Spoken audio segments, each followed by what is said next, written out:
저는요 말씀을 나눌 때 오늘의 키워드는 공동체와 부활입니다. 공동체와 부활. 키워드를 잘 잡으시면 도움이 될 것 같습니다. 여러분 어떤 운동 좋아하시나요? 우리 기원 형제 어떤 운동 좋아하세요? 운동을 안 해요. 숨쉬기 운동을 좋아하시는 거예요, 그렇죠? 또 어떤 운동 좋아하시나요? 배드민턴요. 배드민턴. 또 탁구. 탁구 좋아하세요? 처음 알았네요, 제가. 그래요. 그러면 우리 원희는 뭘 좋아하지? 농구요. 농구 참 잘합니다. 저는 뭘 좋아할 것 같아요, 여러분?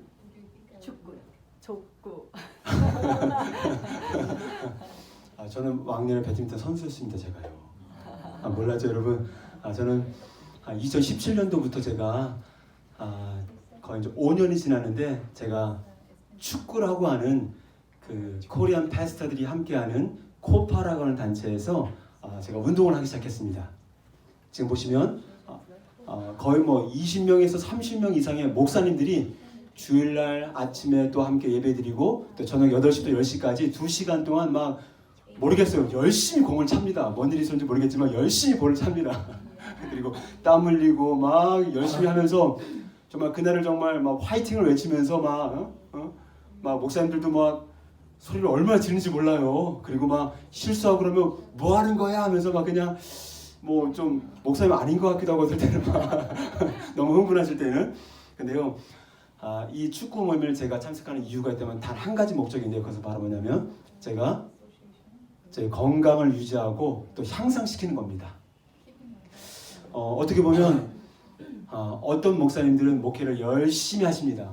그런데 전혀 건강을 돌보지 않고 목회를 하시다가 결국은 질병 때문에 목회를 멈추는 분들도 제가 많이 봤습니다. 그래서 제가 5년 동안 이 모임에 나가게 되면서 어떻게 했냐면 정말 고립되어 있는 목사님들이 생각보다 많아요. 목사님들 중에서 그냥 열심히 목회하는 건 너무 좋은데 그냥 목회만 하시고 교제하지 않고 운동하지 않는 분들이 꽤 많습니다. 그래서 그런 분들이 누군지 딱 해서 이렇게 쫙 가서 목사님 나오십시오. 목사님 볼 한번 차요. 목사님 볼 차고 우리 커피 한잔 해요. 이렇게 하면서 굉장히 많은 목사님들을 이 코퍼라는 모임에 끌어들였습니다. 잘했죠, 여러분? 그런데 이 모임이 어떻게 보면 저는 이 축구 동호회지만 공동체를 통하여서 체력도 향상시키고 또 동시에 많은 목사님들을 더 알아갈 수 있는 좋은 시간이 되었고 큰 도움을 좀 받게 되었습니다. 여러분 오늘 본문을 보시면 누구 이야기가 나옵니까? 여러분들이 잘 아시는 도마의 이야기가 나옵니다. 그런데 도마를 생각할 때마다 우리 여러분들은 어떤 생각이 나시나요? 우리 열심히 들으신 우리 선생님, 도마하면 어떤 생각이 드세요? 도마요? 예. 보지 않고 믿어야 되는데. 그렇죠, 그렇죠. 네. 도마하면 여러 가지 생각들이 나실 수 있을 것 같아요, 그렇죠, 여러분? 그런데 정말 도마가 의심만 많은 사람이었을까 생각했을 때 그렇지 않은 것을 보게 됩니다. 저는요 사도 요한이 도마와 참 친했던 것 같아요. 왜냐하면 마태, 마가, 누가를 보시면 도마의 이름은 나와 있지만 도마의 이야기는 전혀 나오지 않고 있어요. 근데 요한복음에 유독 세 군데 도마의 이야기가 아주 자세하게 나오고 있습니다. 자, 첫 번째 요한복음 11장을 보시면 예수님께 사랑하는 그 나사로가 있었어요. 그렇죠? 나사로에게 이제 나사로가 병들어 죽게 되었다고 하니까 이제 끔찍도 안 하시고 이틀을 더 머무시다가 어떻게 합니까? 완전히 나사로가 죽은 이후에 제자들에게 그럽니다. 얘들아, 우리 나사로를 깨우러 가자. 그러니까 잠자고 있는 줄 알아요, 제자들이. 근데 진짜 나사로는 죽었습니다. 그래서 나사로가 나사로를 살리러 가자고 하니까 제자들의 반응은 무엇이냐면 바로 이거였습니다. 아니 예수님, 그 베다니 옆에 예루살렘에서 예수님이 진리를 전하시다가 돌 맞을 뻔하셨는데 왜 거기를 또 가시려고 합니까? 우리는 안 갔으면 좋겠어요. 이렇게 말립니다. 근데 그때 제자 중에 도마가 우리도 주와 함께 죽으러 가자. 우리도 주님과 함께 죽으러 가자. 여러분, 전 이 도마의 모습을 보면서 정말 멋있다. 주와 함께 죽을 수 있는 용기가 어디서 나온 것일까 했을 때 정말 도마가 주님을 정말 따르고 의지했구나라는 것을 보게 됩니다. 여기서 우리는 도마가 용감한 것을 볼 수가 있습니다. 그리고 요한복음 14장을 보시면 두 번째 등장하는데요. 거기에 이런 내용이 나옵니다. 이제 예수님이 점점 죽을 때가 되어서 이제 마지막 설교를 하시면서 이제 내가 이제 팔리게 될 거에 대해서 죽고 3일 만에 부활할 거에 대해서 얘기를 하십니다. 근데 제자들은 이해할 수가 없습니다. 수백 년 전에 예언됐던 그 메시아인 그 예수님이 우리를 로마의 앞잡이에서 우리를 해방시키는 그런 왕이 되셔야 되는데 왜 죽은다고 하시는가 하면서 제자들은 한 사람 한 사람 어떻게 합니까? 두려워하기 시작합니다. 그럴 때 주님께서 요한복음 14장 1절을 통해서 우리가 말씀하시기를 너희는 마음에 근심하지 말라 하나님을 믿으니 또 나를 믿으라. 정말 근심하고 두려워하는 제자들을 향해서 예수님은 두려워하지 말라고 말씀하십니다.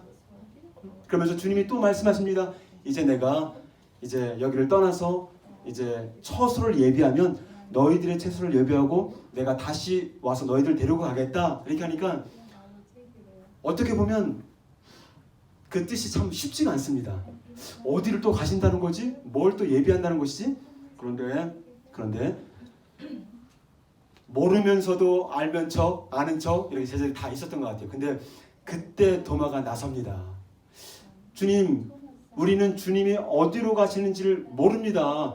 어디로 가는지 모르는데 우리가 어떻게 주님을 따라갈 수 있습니까? 하면서 질문을 합니다. 그런데 주님이 우리에게 뭐라고 말씀하십니까? 예수께서 대답하여 이르시되 내가 곧 길이요 진리요 생명이니 나로 말미암지 않고서는 아버지께로 올 자가 없느니라. 할렐루야. 제가요 믿음이 좋다고 하시는 많은 그 권사님들 데리고 성경 공부를 했었는데요. 요한복음 14장 6절의 그 진리의 말씀 정말 얼마나 중요한 말씀입니까? 이 말씀을 누가 누구에게 한 것일까요? 질문하면 아는 분들이 거의 없어. 근데 예수님이 누구에게? 도마와 그의 제자들에게. 도마가 저는 이 도마를 생각할 때마다 너무 감사해요. 왜냐하면 도마가 이렇게 정직한 질문을 드렸기 때문에 예수님께서 질문하는 그 도마를 향해서 정말 진리의 답변을 해주신 것이 지금 우리에게까지 내가 곧 길이다, 내가 진리다, 내가 생명이다 이런 은혜를 받고 있지 않습니까? 할렐루야. 그러나 그럼에도 불구하고 왜 도마가 우리들에게 그렇게 의심이 많은 제자로 기억이 되어 있을까? 저는 본문을 쭉 보면서 이제 세 번째 등장하는 요한복음 20장을 통해서 요한복음 20장 24절 같이 한번 읽어보도록 하겠습니다. 시작. 12제자 중에 하나로서 디두모라 불리는 도마는 예수께서 오셨을 때에 함께 있지 아니한지라. 저는 이 말씀을 보면서 함께 있지 아니한지라, 함께 있지 아니한지라가 계속 눈에 들어옵니다. 부활하신 예수님이 제자들에게 찾아오셨을 때 모두가 다 같이 있었지만 그러나 12명 중에 도마 한 사람만 잘 모르겠어요. 성경은 도마가 어디에 있었는지 어디로 갔는지 침묵하고 있습니다. 그러나 결정적으로 주님이 제자들이 있는 그 공동체에 찾아오셨을 때 누구만? 도마만 어디 갔는지 모르겠어요. 성경은 침묵하고 있습니다. 제가 추측하기로는 아마도 십자가에 매달려 죽으시고 모든 제자가 다 도망쳐버리고 두려움 가운데 떨고 있을 때 아마 도마도 이제 다 끝났다. 이제 다 끝났다. 이제 소망이 없고 예수님 다 끝났다라고 생각하고 어디론가 가버리지 않았을까라는 추측을 할 뿐입니다. 근데 만약에 도마가 다른 제자들과 함께 그 자리에 있었다라면 어땠을까요? 아마도 도마가 그렇게 의심하지는 않았을 것 같아요. 내가 만져보고 내가 정말 눈으로 확인하기 전까지는 믿을 수가 없다라고 의심을 하는 도마를 보게 됩니다. 왜냐하면 도마는 의심 가운데 공동체로부터 떨어진 고립의 시간을 가지고 있었기 때문에 그렇습니다. 저는 성경을 보면서 이런 마음이 들었습니다. 그렇구나. 이 도마의 인생을 살펴보면서 정말 함께 할 수 있는 공동체가 얼마나 소중하고 또 동시에 공동체로부터 떨어져 있는 그러한 고립감이 얼마나 위험한지도 사실은 보게 됩니다. 또한 동시에 성경을 보면서 그렇구나, 주님이 말씀하시기를 신앙생활은 공동체로 이루어지는 것이지 어떤 누구도 나 홀로 신앙에 대해서 성경은 말씀하고 있지 않다는 것입니다. 그래서 항상 서로 사랑하라, 서로 격려하라, 서로 위로하라, 또 서로 용서하라라고 우리에게 말씀을 하고 계십니다. 사자가 사슴을 사냥하고 있습니다. 한번 보여줄까요? 사자가요 너무 배고픕니다. 지금 너무 배고파갖고, 여러분 배고프신 분 계시죠? 그죠? 너무 배고파요. 그래서 이제 어떻게 할까 막 하다가 사슴떼가 막 나타났어요. 사슴떼가 나타났네요 지금. 그래서 사슴떼를 막 쫓아갑니다. 근데 어떻게 될까요?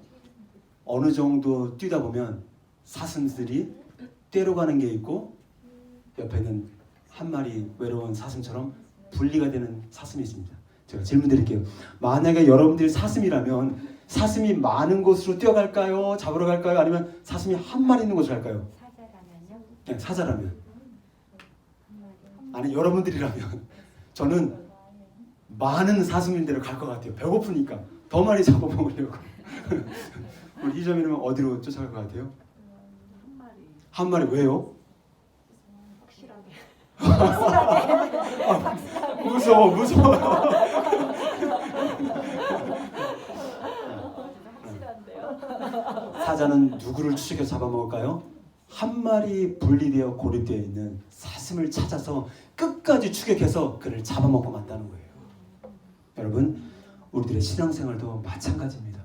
베드로전서 5장 8절을 통해서 근신하라 깨어라 너희 대적 마귀가 우는 사자같이 두 달며 삼킬 자를 찾나니, 여기서 마귀가 삼킬 자가 누구인가요? 공동체로부터 혼자 고립되어 있는 자들입니다.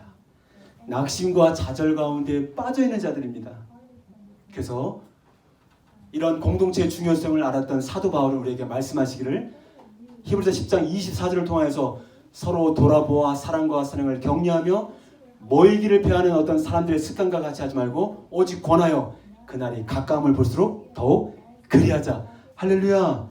여러분 이제 2년간의 팬데믹 기간이 지났습니다. 여러분 그쵸 여러분? 2년간의 팬데믹 기간이 지나면서 목회 데이터 연구소에 의하면 팬데믹이 있기 전과 팬데믹이 있은 후에 대부분의 교회에 30%에서 40%의 사람들이 공동체를 떠났다고 합니다. 그리고 가난한 교인들 여러분 아시죠? 교회를 나가지 않는 교인들이 있습니다. 교회를 전혀 나가지 않는 교인들이 있는데, 팬데믹 전과 후를 따져봤을 때, 그 통계를 봤을 때 그때만 해도 굉장히 400만 명인가요? 근데 지금은 2배로 늘어났다고 합니다. 저는 이런 현상들을 보게 되면서 그렇구나, 나 혼자 아무리 열심히 뛰고 아무리 열심히 주님을 믿는다 할지라도 나 혼자 신앙으로 정말 주님의 믿음을 잡고 나가기는 너무 어렵지 않은가. 누가 처음부터 이런 팬데믹이 있은 후에 나는 어떤 일 있어 교회에 나갈 거야 안 나갈 거야 누가 결심합니까? 그런데 조금씩 모이기를 피하는 어떤 사람들의 습관과 같이 공동체로 모이는 것들을 점점 하지 않은 것을 습관을 시켰을 때, 사도 바울은 사랑과 선행을 격려하며 우리가 공동체 안에서 머물러야 할 것을 우리에게 간절히 말씀하고 있습니다. 할렐루야. 할렐루야. 예수님은 직접 제자들에게 이렇게 말씀하십니다. 마태복음 18장 20절 같이 한번 읽겠습니다. 시작. 두세 사람이 내 이름으로 모인 곳에는 나도 그들 중에 있느니라. 여러분 오해하지 마세요. 예수님은 개인적으로 여러분들 개인적으로 주님을 찾을 때 역사하지 않는다라는 말씀이 아닙니다.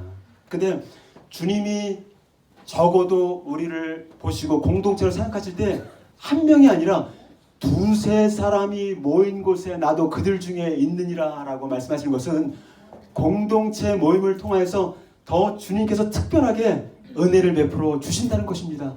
할렐루야. 할렐루야. 여러분 잘 생각해 보세요. 여러분들이 언제 주님을 인격적으로 만났나요? 언제 주님의 사랑을 깊이 누리게 되었나요? 여러 가지 경우가 있을 것 같아요. 근데 저도 저의 인생을 잘 돌아보니까 어떻습니까? 제가 형제 자매들과 함께 예배드리고 형제 자매들과 함께 떡볶이 해먹고 형제 자매들과 함께 이렇게 식사기도 나누고 이러면서 그런 가운데 제가 인격적 주님을 만나게 되었고요. 그리고 5명, 많지도 않아요. 지금은 너무 많아요.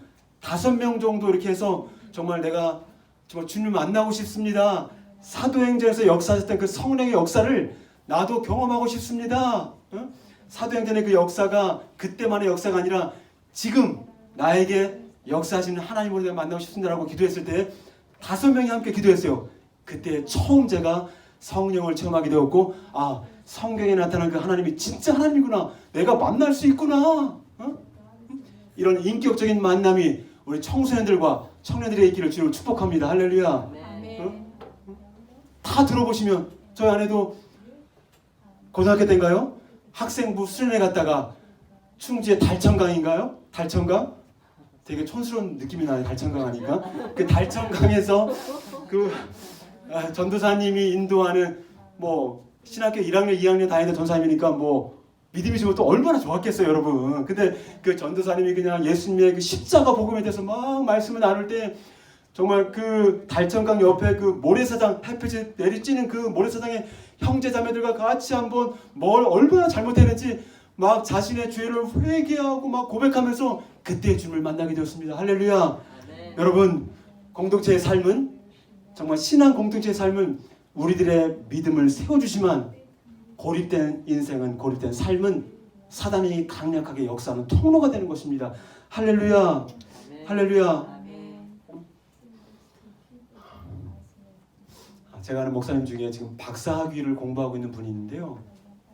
한국교회의 문제점을 다루는 박사를 공부한다고 합니다. 그래서 좀 너무 부정적인 거 하는 거 아닌가? 좀 여러 가지 좋은 것도 많을 텐데. 그래서 왜 한국교회가 문제가 있는지에 대해서 조사를 하는데 책을 기본 100권에서 150권을 읽어야 된대요. 근데 10권에서 20권 정도 읽다 보니까 너무 이제는 처음에는 막 읽을 때 와, 이렇게 잘못했어? 한국교회가 이렇게 본을 못 보였어? 아, 한국교회가 이랬단 말이야? 너무너무 화가 나더라, 속에서. 자신도 목사이지만 해도 너무한다는 생각이 막 들더래요. 근데 20권, 30권, 40권째를 쭉 읽다 보니까 아, 더 이상 책을 읽을 필요가 없겠구나. 왜냐하면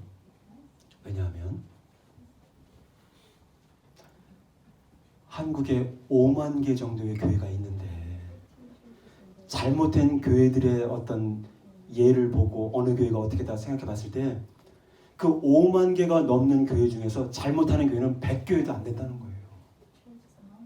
5만 개가 넘는 교회들 중에서 잘못하는 교회가 100교회도 안 되는데 마치 5만 교회의 교회가 정말 잘못하는 것처럼 이렇게 평가가 되고 있다는 거죠.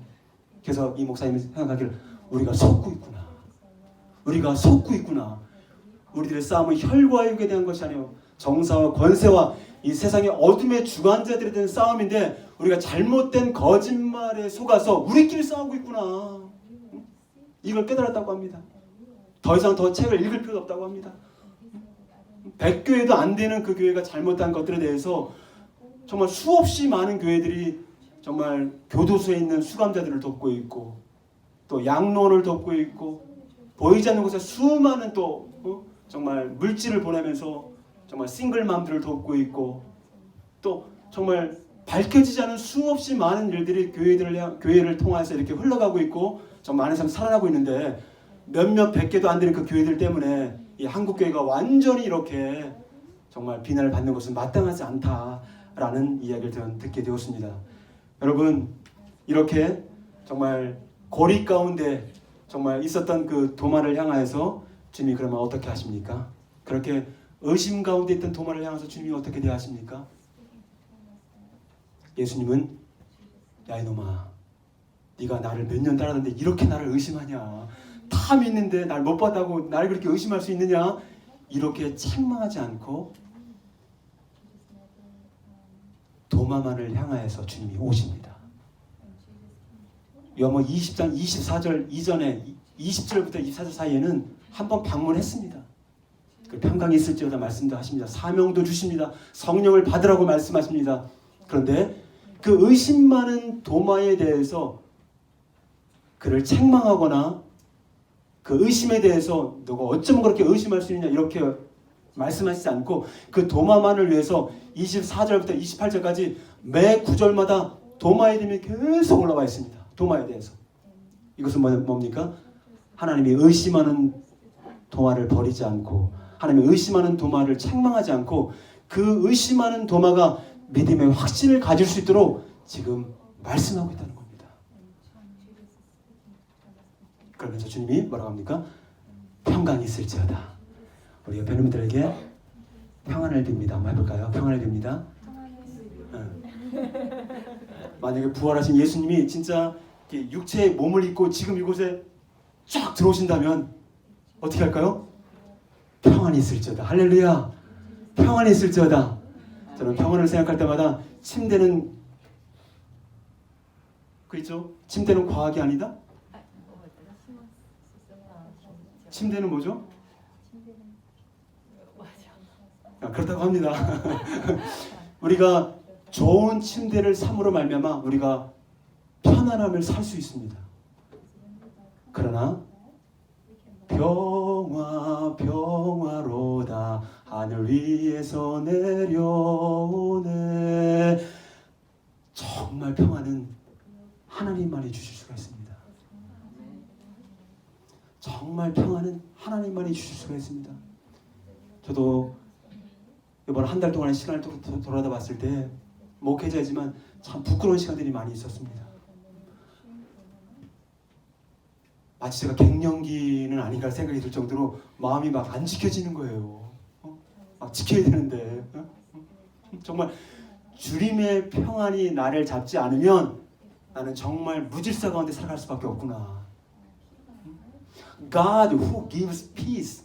모든 지각에 뛰어나는 하나님의 평강이 너의 마음과 생각을 지킬 것이다.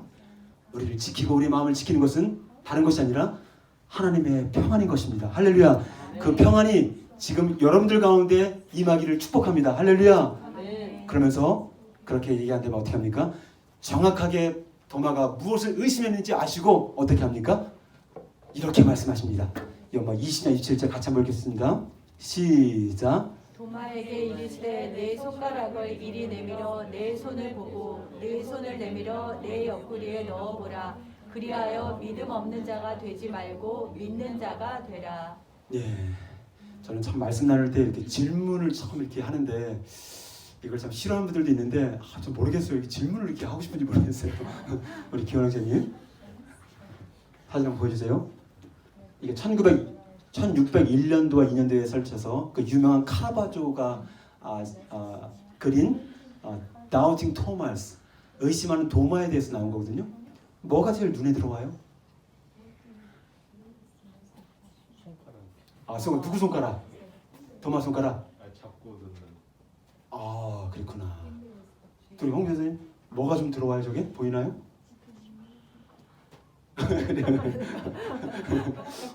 그래요. 아마 보시는 분들마다 이게 좀 더 들어오는 부분이 있을 거예요. 근데 이 카라바조라고 하는 이 화가가 두 가지 초점을 가지고 그린 거래요. 목적을 가지고. 제일 첫 번째 목적은 도마의 손가락으로 창자국을 이렇게 만지는 그 제자들의 시선, 제자들을 보세요. 그 자국을 이렇게 보거든요. 그래서 저는요 이걸 보면서 어떻게 들어왔냐면 도마의 그 깜짝 놀라면 그 얼굴 있죠.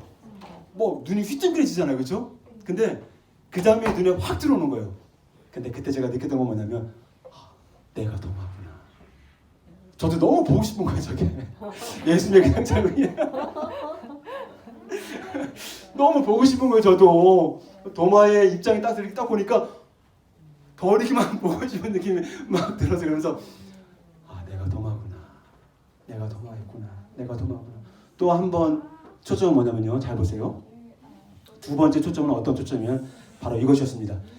도마를 믿음으로 인도하기는 예수님의 왼쪽 손입니다. 그림을 자세히 보시면 도마 혼자서 그 창자국에 손을 댄 게 아닙니다. 그렇죠? 예수님이 도마의 손을 잡고 감히 될 수 없는 창자국에 들이댄 거예요. 누가? 예수님이. 나는 예수님의 창자국과 정말 못자국을 내가 보고 넣어보지 않고는 절대 믿지 않겠습니다라고 고백했던 그 도마가 감히 주님이 나타나셨을 때에 자기의 마음을 100% 알고 정말 자기 스스로 누울 수 있었을까요? 그럴 수 없었어요. 예수님이 그 마음을 다 아시고 손을 잡고 그 손을 창자국으로 들이댑니다. 한번 생각해 보세요. 도마의 마음이 어땠을까요? 도마의 마음이 어땠을까요, 여러분? 그렇게 예수님의 부활을 의심했다가 부활하신 예수님의 창자국에 손을 댄 도마의 마음은 무릇 다른 제자들과는 확실히 다르지 않았을까 저는 생각을 해보게 되었습니다. 근데 이런 도마를 통하여서 어떻게 말씀합니까? 오늘 28절 통하여서 나의 주님이시오 나의 하나님이 되십니다. 같이 한번 읽을까요? 시작. 도마가 대답하여 이르되 나의 주님이시오 나의 하나님이시니이다. 여러분 여기서 여러분 보세요. 예수님을 믿지 못하는 그 의심이 어쩌면 더 강력하게 예수님을 믿는 원동력이 될 수 있다는 거예요, 여러분. 하나님에 대하여 예수님에 대하여 의심을 갖는 것 정말 주님이 책망하지 않습니다. 오히려 주님이 더 확신 가운데 나아갈수록 우리를 이끌어주고 계시다는 거예요, 여러분. 오늘 사도 요한이 왜 도마의 이야기를 이렇게 자세히 풀어주고 있을까요? 너무너무 자세하게 지금 장면을 설명하고 있거든요. 그것은 바로 도마가 예수님을 하나님으로 고백했기 때문입니다. 할렐루야. 잘 보세요, 여러분. 성경에 신앙 고백이 몇 개 나오는데요. 마르다의 신앙 고백이 나옵니다. 주님 그리스도시요 하나님의 아들이라고 말씀합니다. 또 베드로가 뭐라고 합니까? 주는 그리스도시요 살아계신 하나님의 아들이십니다. 그런데 제자 중에서는 유일하게 예수님이 하나님이심을 고백한 사람은 아무도 없고 도마밖에 없습니다. 할렐루야. 따라서 사도 요한이 이 요한복음을 기록한 그 목적은 무엇입니까? 예수가 하나님이시다. 예수가 하나님이시다. 예수가 하나님이시다. 이 진리를 설명하려고 계속 논리를 펴나가고 있습니다. 그리고 마지막으로 등장한 인물이 바로 도마였습니다. 그렇다면 이제 예수님이 하나님이신 게 왜 그게 뭐 대수입니까? 뭐가 그렇게 중요합니까? 예수님이 하나님이라는 게 뭐가 그렇게 중요합니까? 예수님이 하나님 되신 것, 예수님의 부활이 중요한 이유는 제일 먼저 다 아시는 것처럼 예수님이 부활은 예수가 하나님이심을 보여주는 것인데 그건 바로 뭐냐면 사망과 죽음의 권세를 유일하게 이기시는 분은 하나님밖에 없다는 거죠. 예수가 부활했다는 건 그 예수가 하나님이심을 보여주는데 오직 예수님만이 하나님만이 사망과 죽음의 권세를 이길 수 있는 거예요, 여러분. 여러분 아무리 어려운 문제도 여러분 아무리 힘든 문제도 내가 내일 죽는다고 생각하면 다 풀리게 돼 있어요. 왜냐 모든 사람은 죽음의 종로로 타는 자들입니다. 성경은 말씀하고 있잖아요, 그렇죠? 근데 사망과 죽음의 권세를 그 이기신 그 예수님이 우리의 주님이 되고 하나님이 되십니다. 할렐루야. 한 가지 더 봅시다. 예수님의 부활이 왜 이렇게 중요합니까 우리에게? 예수님의 부활이 왜 이렇게 중요합니까 우리에게? 유대인의 문화에서 나무에 매달려 죽은 자는 왜 죽었습니까? 철저하게 자신의 죄 때문에 하나님께 저주받은 사람이라고 생각합니다. 그래서 자신의 족보에서 다 지워버리기 원합니다. 자신의 죄 때문에 저주받았기 때문에 하나님께. 그런데 그들이 생각하기에 저주받아 죽었다고 생각했는데 그분이 다시 살아나셨어. 이건 뭡니까? 모든 사람이 예수가 자신의 죄 때문에 나와 아버지는 하나이다라고 하는 그 신성 모독에 대한 그 죄 때문에 그가 죽었다고 생각했는데 알고 보니 그것이 아니라 예수가 자신의 죄 때문에 죽은 것이 아니라 우리 인간의 나의 죄에서 죽으셨다가 다시 부활하신 것이구나. 이것을 증명하는 것입니다. 할렐루야. 할렐루야. 이제 말씀을 마무리할게요. 오늘 말씀을 들으면서 이런 생각하시는 분들이 있을 것 같아요. 나도 예수님의 제자가 되어서 그 당시에 도마처럼 이렇게 만져보고 찔러보고 이렇게 봤으면 얼마나 좋았을까. 왜 이렇게 웃으세요, 경장님? 진짜 만져보고 찔러보고 하면서 나도 확신하고 싶다 막 이럴 수 있을 것 같아요, 그죠, 여러분? 근데 부활의 예수님은 그런 우리들의 마음을 다 아시고 어떻게 합니까? 이렇게 말씀하십니다. 29절을 통해서 너는 나를 본고로 믿느냐? 보지 못하고 믿는 자들은 복되도다 하시니라. 지금까지 2000년 역사 동안 부활하신 예수님을 직접 보고 믿은 사람들은 아주 극소수에 불과합니다. 예수님의 제자들, 그다음에 여인들, 그리고 감난산에서 승천하실 때 500여 명의 형제들이 있다고 말씀하십니다. 근데 오히려 대부분의 크리스찬들은 성경대로 죽으시고 성경대로 3일 만에 다시 부활하신 예수님을 하나님의 말씀과 역사적 사실에 근거해서 믿는 믿음이었습니다. 할렐루야. 저도 하도 궁금해갖고 2008년도에 한번 진짜 empty tomb, 그러니까 정말 빈 무덤인가 알고 싶었어요, 여러분. 그래서 2008년도에 계획을 짜고 신학교 동기들과 함께 이스라엘 갔습니다. 오늘 제가 중국 출신의 소피아와 말씀을 나누면서 나도 궁금해갖고 이스라엘 직접 갔다. 진짜 가보니까 무덤이 진짜 비어 있더라 이렇게 하니까 소피아가 깜짝 놀라는 거예요. 진짜 가봤느냐고. 진짜 가봤어요, 진짜. 이스라엘 이제 성지순례 갔었는데 진짜 빈 무덤. He is not here. He has risen. 그가 부활하셨다. 장소가 이런 것도 좀 변경이 있었겠죠, 여러분. 역사적으로 봤을 때. 저는 이 모습을 보게 되면서 그렇구나. 지금은 내가 그 부활의 예수님을 몸으로 직접 볼 수는 없지만 어떻게? 하나님께서 보혜사 성령을 보내주셔서 하나님의 말씀을 통하여서 내 안에 계셔서 예수님의 부활을 확증해 주심을 믿습니다. 할렐루야. 할렐루야. 여러분, 이렇게 끝까지 교회 공동체와 함께 믿음을 지켜갔던 도마는 제자들 중에 가장 먼 곳 어디입니까? 페르시아를 넘어서 그 다음에 인도 땅에까지 복음을 전하랍니다. 어떤 복음입니까? 예수가 부활하셨다. 부활의 복음을 증거합니다. 어디까지? 가장 먼 곳 인도에까지 가서. 그래서 도마가 부활의 복음을 증거하는 곳마다 어떻게? 예수님을 나의 주님이시오 나의 하나님으로 고백하는 그러한 교회 공동체가 생겨나게 되었습니다.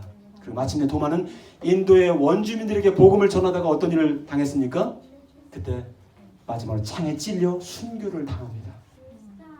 그리고 그 도마는 순교를 당하는, 여러분, 어떤 미친 사람이 정말 부활하지도 않은 그 예수님을 부활했다고 증거하기 위해서 인도까지 가고 거기서 부활하지 않은 예수를 전하다가 자기 목숨까지 잃을 바보가 어디 있어요, 여러분? 바보가 어디 있습니까? 의심하는 이 도마가 부활의 예수님을 확신했다면 저 여러분들도 말씀대로 성경대로 죽으시고 성경대로 부활하신 정말 그 예수를 믿는 믿음이 있기를 주로 축복합니다. 할렐루야. 아멘. 그래서 그는 마지막으로 I worship my Lord. 내가 주님을 예배합니다. 내가 주님을 예배합니다. 내가 주님을 예배합니다 하면서 창에 찔린 채 주님 앞에 돌아가게 되었습니다. 저는 의심 많던 도마가 부활의 예수님을 만나고 자신의 삶을 그렇게 치열하게 살다가 교회 공동체를 세워간 그런 도마의 삶을 통해서 오늘 내가 어떻게 살아야 될 것인가? 부활의 예수님을 만난 우리들도 어떻게 살아야 될 것인가? 나의 인생을 어떻게 살아야 될 것인가? 왜 그렇게 도마가 치열한 삶을 살았을까요? 왜 사도 바울이 그렇게 치열한 삶을 살다가 마지막 로마의 감옥에서 자신의 목이 잘림을 당하는 그런 순교를 당하게 되었을까요? 과거에 대한 삶에 대한 후회였습니다. 내가 이제 이렇게 살면 안 되지. 내가 이제 이렇게 살면 안 되지. 정말 주님이 품었던 그 양들을 향하여서 한 걸음씩 고난과 풍파를 지나가면서 그들의 인생을 치열하게 살아갔던 것입니다. 오늘 주님이 말씀하십니다. 물으십니다.